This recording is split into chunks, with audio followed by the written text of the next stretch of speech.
नमस्कार दोस्तों, आप सभी का हमारे एमडीएस न्यूज चैनल में स्वागत है। दोस्तों, आज हम बात करेंगे 9 फरवरी के सभी मुख्य समाचारों और तमाम बड़ी खबरों के बारे में। दोस्तों, अगर आप हमारे चैनल पर नए हैं तो प्लीज चैनल को सब्सक्राइब करके बेल आइकन को भी दबा दें, जिससे आप सभी तक सभी ताज़ा खबरें जल्द ही पहुंचा सके। तो आइए दोस्तों, बिना टाइम वेस्ट किए खबरों पर नजर डालें। चलिए बढ़ते हैं आज के पहले अपडेट की ओर। चमोली ग्लेशियर आपदा, सेना ने खोली तपोवन में बंद सुरंग, 15 की मौत, 27 लोगों का रेस्क्यू। उत्तराखंड में ग्लेशियर टूटने के बाद सबसे अधिक प्रभावित हुए जोशीमठ के तपोवन में भारतीय सेना के जवानों ने इंजीनियर टास्क फोर्स के साथ मिलकर 2.5 किलोमीटर लंबी सुरंग को खोल दिया है। इस आपदा में अब तक 15 लोगों की मौत हुई है, वहीं 27 लोगों का रेस्क्यू कर बचा लिया गया है। अभी भी 150 से ज्यादा लोग लापता हैं। एनडीआरएफ के डीजीएसएन प्रधान ने बताया कि 2.5 किलोमीटर लंबी सुरंग में बचाव अभियान चल रहा है। समस्या मलबे के साथ है, जो धीरे धीरे साफ हो रही है। लापता 153 लोगों में से 27 का रेस्क्यू कर बचा लिया गया है। वहीं सुरंग में अभी 40-50 लोगों के फंसे होने की आशंका है। उन्होंने कहा कि हो सकता है बाकी लोग बाढ़ में बह गए हों। उन्होंने कहा, अभी हमारा पूरा ध्यान 2.5 किलोमीटर लंबी सुरंग के अंदर फंसे हुए लोगों को बचाने पर है। सभी टीमें उसी काम में लगी हुई हैं। सुरंग में 1 किलोमीटर से ज्यादा तक की मिट्टी को हटा दिया गया है। जल्द ही हम उस स्थान तक पहुंच जाएंगे जहां पर लोग जिंदा हैं। चलिए दोस्तों, नजर डालें कोरोना आंकड़ों की ओर। देश में आए कोरोना के 11,000 से ज्यादा नए मामले, 84 लोगों की हुई मौत। केंद्रीय स्वास्थ्य मंत्रालय के आंकड़ों के अनुसार सोमवार को अपडेट किए गए COVID-19 मामलों में भारत की संख्या बढ़कर 1,08,38,194 हो गई है। पिछले 24 घंटे में देश में 11,831 नए संक्रमण के मामले सामने आए हैं, जबकि इस महीने में दैनिक मौत की संख्या चौथी बार 100 से नीचे रही है। देश में पिछले 24 घंटे में कोरोना महामारी से मरने वालों की संख्या 84 आई है, जिससे मरने वालों की संख्या बढ़कर 1,55,080 हो गई। इस बीमारी से ठीक होने वाले लोगों की संख्या बढ़कर 1,05,34,505 हो गई है, जिनकी राष्ट्रीय COVID-19 रिकवरी दर 97.20% है, जबकि COVID-19 मामले में मृत्यु दर 1.43% है। कोविड-19 सक्रिय केस 2 लाख से नीचे रहा। देश में 1,48,609 सक्रिय कोरोना वायरस संक्रमण हैं, जिनमें संक्रमण लोड 1.37% शामिल है। भारत की COVID-19 टेली ने 7 अगस्त को 20 लाख का आंकड़ा, 23 अगस्त को 30 लाख, 5 सितंबर को 40 लाख, 16 सितंबर को 50 लाख, 28 सितंबर को 60 लाख, 11 अक्टूबर को 70 लाख, 29 अक्टूबर को 80 लाख, 20 नवंबर को 90 लाख और 19 दिसंबर को 1 करोड़ को पार कर गया। इसी बीच एक बहुत बड़ी खबर सामने आई है। उत्तराखंड एवलांच ग्लेशियर टूटने की घटना के बाद जोशीमठ के लिए रवाना हुए वैज्ञानिक।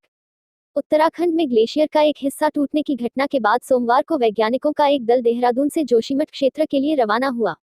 डीआरडीओ के बर्फ और हिमस्खलन अध्ययन प्रतिष्ठान SASE के वैज्ञानिक रविवार रात को हवाई मार्ग से उत्तराखंड की राजधानी पहुंचे थे। गृह मंत्रालय के प्रवक्ता ने सोमवार को कहा, वैज्ञानिकों का एक दल बीती रात देहरादून के लिए विमान से रवाना हुआ था। अब यह दल निरीक्षण करने और प्राथमिक जानकारी एकत्रित करने के लिए जोशीमठ इलाके के लिए निकल रहा है। रविवार को उत्तराखंड के चमोली जिले में नंदा देवी ग्लेशियर का एक भाग टूट गया था, जिससे अलकनंदा नदी में बाढ़ की स्थिति पैदा हो गई थी। बता दें कि इस घटना में पनबिजली परियोजनाओं को नुकसान हुआ और कम से कम 10 लोगों की मौत हो गई तथा 143 लापता हैं। उत्तराखंड के पुलिस महानिदेशक अशोक कुमार ने कहा था कि रैनी और तपोवन में 2 पनबिजली परियोजनाओं में काम करने वाले 153 लोग लापता हैं, जिनमें से 10 के शव बरामद हुए हैं, वहीं 143 अब भी लापता हैं।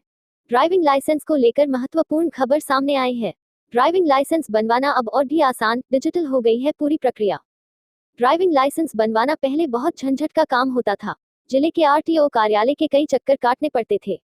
दलालों का भी पूरा रैकेट आवेदक के आसपास घूमता ही रहता था और अगर कहीं आप उनके चक्कर में फंस गए तो सरकारी फीस के अलावा हजारों रुपए आपसे वसूल लिए जाते थे, लेकिन अब ये काम आप बिना दलालों के चक्कर में फंसे घर बैठे निपटा सकते हैं। कई राज्यों में ऑनलाइन बन रहे हैं ड्राइविंग लाइसेंस। यदि आप उत्तर प्रदेश, मध्य प्रदेश, बिहार, झारखंड, राजस्थान, दिल्ली या और किसी राज्य में रहते हैं तो आप बेहद आसान प्रक्रियाओं से गुजरते हुए ड्राइविंग लाइसेंस बनवा सकते हैं। ज्यादातर राज्यों में अब ड्राइविंग लाइसेंस बनवाने की प्रक्रिया को डिजिटल कर दिया है, जिससे ड्राइविंग लाइसेंस बनवाने वालों की बड़ी दिक्कत खत्म हो गई है। ड्राइविंग लाइसेंस बनवाने की पूरी प्रक्रिया। नए नियमों के मुताबिक सबसे पहले आवेदक को अपने जिले के RTO की वेबसाइट पर विजिट करना होगा। स्लॉट बुक होने के बाद तत्काल ऑनलाइन ड्राइविंग लाइसेंस के लिए फीस यानी शुल्क जमा करना होता है। इसके बाद आवेदक अपनी सुविधा के अनुसार लाइसेंस परीक्षा के लिए तारीख का चुनाव कर सकते हैं। वेबसाइट पर ही ऑनलाइन फीस जमा करने का गेटवे भी दिया गया है। यूपी से स्कूलों को लेकर बड़ी खबर सामने आई है। यूपी में कल से खुल जाएंगे कक्षा 9 से 12 तक के आवासीय स्कूल, इन नियमों का करना होगा पालन। उत्तर प्रदेश सरकार ने राज्य में संचालित सभी शिक्षा बोर्ड के कक्षा 9 से 12 तक के आवासीय विद्यालयों को आगामी 9 फरवरी से पूरी तरह खोलने की इजाजत दे दी है। प्रदेश के माध्यमिक और उच्च शिक्षा मंत्री डॉक्टर दिनेश शर्मा ने रविवार को एक बयान में बताया कि प्रदेश में संचालित सभी शिक्षा बोर्डों के कक्षा 9 से कक्षा 12 तक के जवाहर नवोदय विद्यालय, सैनिक स्कूल, राजकीय आश्रम पद्धति विद्यालय और अन्य आवासीय विद्यालयों को पठन पाठन के लिए आगामी 9 फरवरी से पूर्ण रूप से संचालित किए जाने की अनुमति दे दी गई है। शर्मा ने बताया कि कोविड-19 के संक्रमण के कारण माध्यमिक विद्यालयों में अध्ययन और अध्यापन का कार्य भौतिक रूप से प्रभावित रहा है। छात्र हित और शैक्षणिक सत्र को नियमित किए जाने और बोर्ड वार्षिक परीक्षाओं के मद्देनजर सोच विचार कर यह निर्णय लिया गया है। उन्होंने बताया कि इस संबंध में निर्देश दिया गया है कि विद्यालय खोले जाने से पूर्व उन्हें पूरी तरह से सैनिटाइज किया जाए, विद्यालयों में sanitiser, hand wash, thermal scanning और प्राथमिक उपचार की व्यवस्था सुनिश्चित की जाए। अगर किसी विद्यार्थी, शिक्षक या अन्य कार्मिक को खांसी, जुकाम या बुखार के लक्षण हो तो उन्हें अलग करते हुए उपचार की व्यवस्था सुनिश्चित कराई जाए। किसान आंदोलन को लेकर भी खबर है। किसान आंदोलन भारत के लिए खतरा बने 1178 अकाउंट को सरकार ने ट्विटर से सस्पेंड करने को कहा। किसान आंदोलन की आड़ में भारत में अशांति फैलाने के उद्देश्य से विदेश से लगातार ट्वीट किए जा रहे हैं। इनमें हजारों ट्वीट पाकिस्तान समर्थक ट्विटर हैंडल से किए जा रहे हैं। इलेक्ट्रॉनिक्स एवं सूचना प्रौद्योगिकी मंत्रालय ने भारत की एकता एवं अखंडता के लिए खतरा बने ट्विटर अकाउंट की सूची सौंपकर उन पर कार्रवाई करने के लिए कहा है। एएनआई के सूत्रों के अनुसार मंत्रालय ने भारत की एकता एवं अखंडता के लिए खतरा बने ऐसे 1178 अकाउंट की सूची ट्विटर को सौंपकर उन पर कार्रवाई करने के लिए कहा है। सरकार के मुताबिक इन अकाउंट से किए जाने वाले ट्वीट को बेहद शातिर तरीके से प्रसारित किए जा रहे हैं। इलेक्ट्रॉनिक्स एवं आईटी मंत्रालय ने इन अकाउंट की सूची 4 फरवरी को ही ट्विटर को सौंप दी थी। ऐसे ट्वीट को ट्विटर के सीईओ जैक डोर्सी भी लाइक कर रहे हैं। किसान आंदोलन का समर्थन करने वाले ऐसे ट्वीट को ट्विटर के सीईओ जैक डोर्सी भी लाइक कर रहे हैं। वॉशिंगटन पोस्ट की पत्रकार केरेन अतिया ने हाल में ट्वीट कर ट्विटर के सीईओ जैक डोर्सी से मांग की कि किसान आंदोलन को लेकर भी एक इमोजी बनानी चाहिए। हैरानी की बात है कि ट्विटर के सीईओ जैक भी केरेन के अकाउंट को लाइक करते हैं। इसी बीच बढ़ते हैं अगले एक बहुत महत्वपूर्ण अपडेट की ओर। Uttarakhand glacier break, PM Modi ने मृतकों के परिजनों को दी 2 लाख की अनुग्रह राशि। प्रधानमंत्री नरेंद्र मोदी ने उत्तराखंड के चमोली में ग्लेशियर टूटने के कारण आए बाढ़ में मारे गए प्रत्येक व्यक्ति के निकट परिजन को रविवार को प्रधानमंत्री राष्ट्रीय राहत कोष पीएमएनआरएफ से 2 लाख रुपए की अनुग्रह राशि प्रदान करने को मंजूरी दी। प्रधानमंत्री कार्यालय पीएमओ के एक ट्वीट में यह जानकारी दी गई है। पीएमओ ने कहा कि प्रधानमंत्री नरेंद्र मोदी ने उत्तराखंड की घटना में गंभीर रूप से घायल लोगों को 50-50 हजार रुपए प्रदान करने की भी मंजूरी दी है।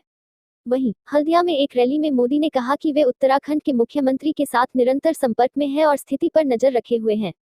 उन्होंने कहा कि वहां राहत और बचाव का कार्य चल रहा है तथा प्रभावित लोगों की मदद के लिए सभी प्रयास किए जा रहे हैं।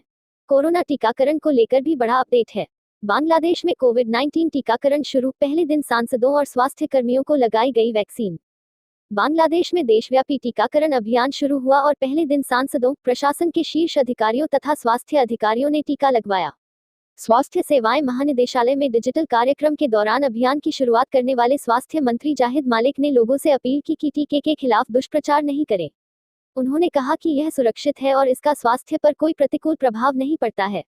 स्वास्थ्य मंत्री ने कहा, हम लोगों की जिंदगी बचाने के लिए अभियान शुरू कर रहे हैं। यह टीका पूरी तरह सुरक्षित है। मालिक ने शेख रसेल नेशनल गैस्ट्रोलिवर इंस्टीट्यूट एवं अस्पताल में टीका लगवाया। प्रधान न्यायाधीश सैयद महमूद हुसैन उन हाई प्रोफाइल हस्तियों में शामिल थे जिन्होंने प्राथमिकता सूची के तहत टीका लगवाया। ढाका के सरकारी अस्पताल में उन्होंने संवाददाताओं से कहा, उच्चतम न्यायालय का अपीली डिवीजन देश की सबसे बड़ी अदालत है। मेरे सहित उच्चतम न्यायालय के सभी सदस्यों ने टीका लगवाया। चलिए बढ़ते हैं अगले बड़े अपडेट की ओर। लापता लोगों के बहने की आशंका, बचाव अभियान में अभी लगेगा इतना समय, यह एनडीआरएफ डीजी। उत्तराखंड चमोली में ग्लेशियर के टूटने से हुई भारी बाढ़ में 150 से ज्यादा लोग लापता है। हालांकि युद्धस्तर पर बचाव और राहत कार्य जारी है। आज सुबह तक पानी का बहाव काफी कम हुआ है, लेकिन कुछ जगहों पर झील जैसी स्थिति बनी हुई है। तपोवन प्रोजेक्ट के पास पानी और मलबा इकट्ठा है, लेकिन यहां से करीब 16 लोगों को निकाला गया है। मिली जानकारी के अनुसार टनल में अभी भी 30 लोग फंसे हुए हैं। राष्ट्रीय आपदा प्रतिक्रिया बल एनडीआरएफ के महानिदेशक एसएन प्रधान ने सोमवार को कहा कि इस बात की संभावना है कि बाढ़ के बाद लापता हुए लोग तपोवन क्षेत्र में बह गए। उन्होंने कहा कि लगभग 153 लोग लापता हैं, जबकि 11 शव बरामद कर लिए गए हैं। बचाव अभियान 2.5 किलोमीटर लंबी सुरंग में चल रहा है। समस्या मलबे के साथ है, जो धीरे धीरे साफ हो रही है। यहाँ पर 27 लोगों जिंदा, 11 की मौत और 153 लापता हैं। 153 में से 40-50 लोग सुरंग में फंसे हुए हैं। शेष के बचने की संभावना है। चलिए बढ़ते हैं आज के आखिरी अपडेट की ओर। नेपाल एससी में राष्ट्रपति की नियुक्तियों के खिलाफ याचिका पर कारण बताओ नोटिस जारी। नेपाल के उच्चतम न्यायालय एससी ने राष्ट्रपति विद्या देवी भंडारी द्वारा विभिन्न संवैधानिक आयोगों में की गई नियुक्तियों को चुनौती देने वाली प्रतिनिधि सभा के अध्यक्ष अग्नि प्रसाद सपकोटा की रिट याचिका पर रविवार को कारण बताओ नोटिस जारी किया।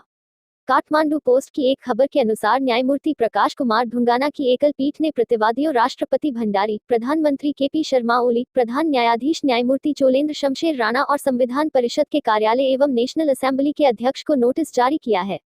उच्चतम न्यायालय के सूचना अधिकारी ने बताया कि शीर्ष अदालत ने प्रतिवादियों से 15 दिनों में जवाब मांगा है। सपकोटा के वकील कृष्ण प्रसाद भंडारी और रमन श्रेष्ठ ने मांग की कि संवैधानिक आयोगों में नियुक्त किए गए लोगों को काम नहीं करने दिया जाए। प्रधान न्यायाधीश चोलेंद्र ने बुधवार को राष्ट्रपति भंडारी की उपस्थिति में लगभग 48 लोगों को विभिन्न संवैधानिक निकायों में पद की शपथ दिलाई थी। चलिए दोस्तों, आज के लिए बस इतना ही। अब कल मिलेंगे देश भर की तमाम बड़ी व छोटी खबरों के साथ। दोस्तों, अगर आप हमारे चैनल पर नए हैं तो प्लीज चैनल को सब्सक्राइब करके बेल आइकन को भी दबा दें और रोजाना ऐसी वीडियोस को लाइक कर शेयर करना ना भूलें। धन्यवाद।